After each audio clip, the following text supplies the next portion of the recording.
Now, it's been confirmed that the first person to undergo a kidney transplant with an organ from a pig is doing well and no longer needs dialysis.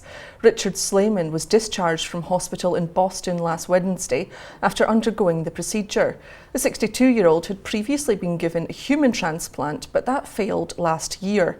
It's hoped the advancement could help the thousands of people who are waiting for organ transplants amid a shortage of donors.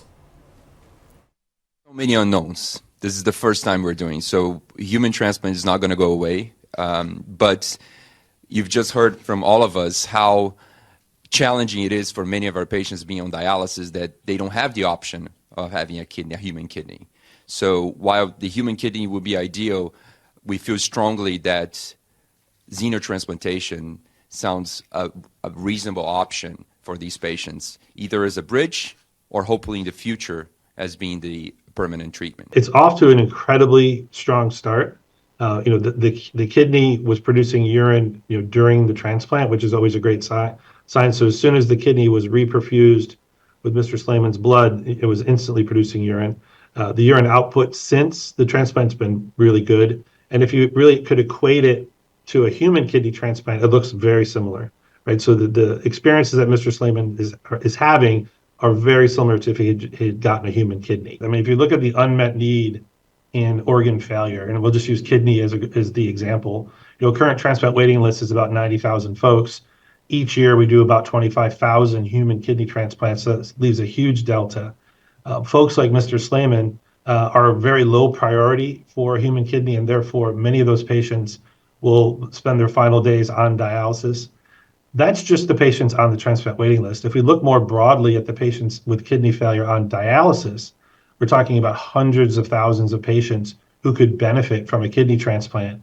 And the reality is, with our current cadaveric kidney donation system, it's just insufficient to fill that need. So if we look ahead a few years, I think we'll be in a position to begin to offer patients currently that are on chronic dialysis with an option for a kidney transplant. I want to get more on this with Arise correspondent Lape Olorunoye, who's in London for us. Lape, I want to begin with the basics of this because it's quite a complex thing. So to start with, it's not just any normal pig that's being used here. It's been genetically edited. Talk us through how scientists did this.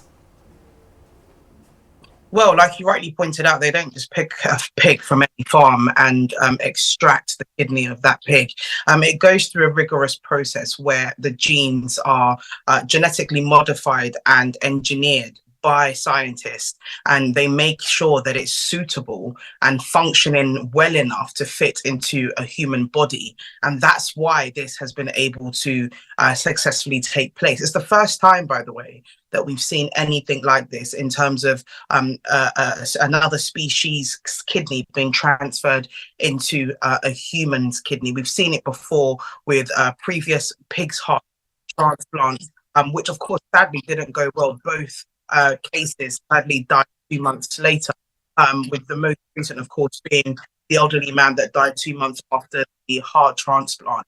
They're calling it xenotransplantation, the movement of one species organ to another.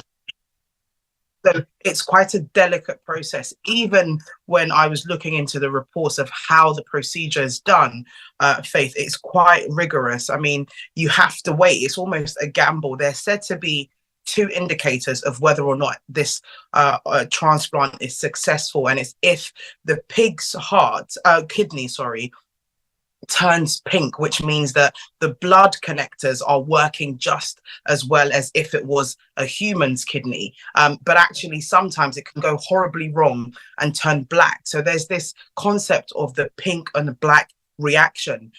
Doctors in the room when Mr. Slayman was having this operation were said to have been extremely anxious, but almost breathed a sigh of relief when they saw that it had turned pink and was functioning quite well. So yeah, the lead up to changing to transplanting a pig's kidney into a human is of course carefully done through the selection of the genes and the modification, but actually transplanting it itself into the human body is also a massive breakthrough medically because of how delicate and how wrong it could go.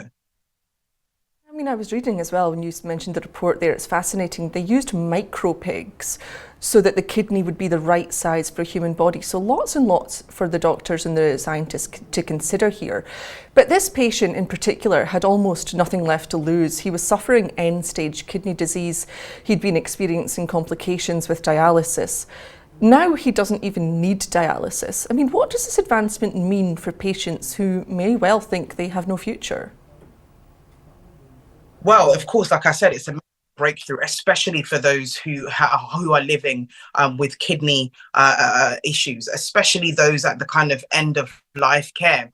Like Mr. Slayman was. I mean, he had already had a kidney of a deceased human being transferred, which only lasted 5 years before his body then started to reject it, which, by the way, is a very common side effect of the human immune system when people have transplants from one human to the other.